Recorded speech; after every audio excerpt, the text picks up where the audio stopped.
Big boss Marathi 5च्या घरात भाऊचा धक्का या कार्यक्रमात काय होणार आहे हे आपल्याला आज जाणून घ्यायचं आहे.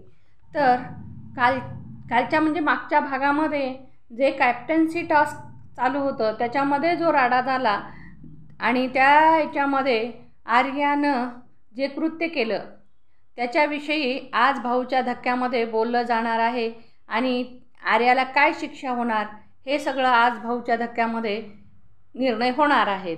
तर भाऊच्या धक्क्यावर रितेश भाऊ आलेले आहेत आणि आर्याला जेलच्या बाहेर यायला सांगितलेलं आहे. आर्या जेलमधून बाहेर या.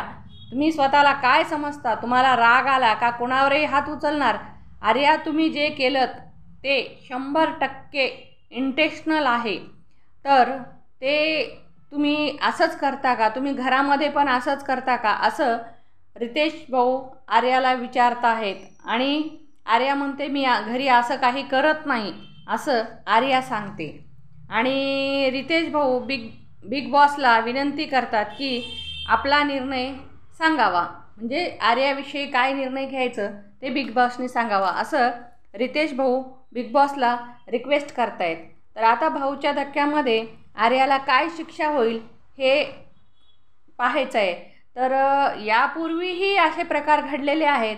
तर त्यामध्ये एवढी म्हणजे अशी शिक्षा झाली होती की कोणाला नॉमिनेट वगैरे केलेलं होतं. तर कोणाला घराच्या बाहेर तर काढलं नव्हतं असं, म्हणजे कुणावर जर हात उचलल्यावर. आता बघा आर्याबद्दल काय होणार आहे ते आता बिग बॉसच ठरवतील.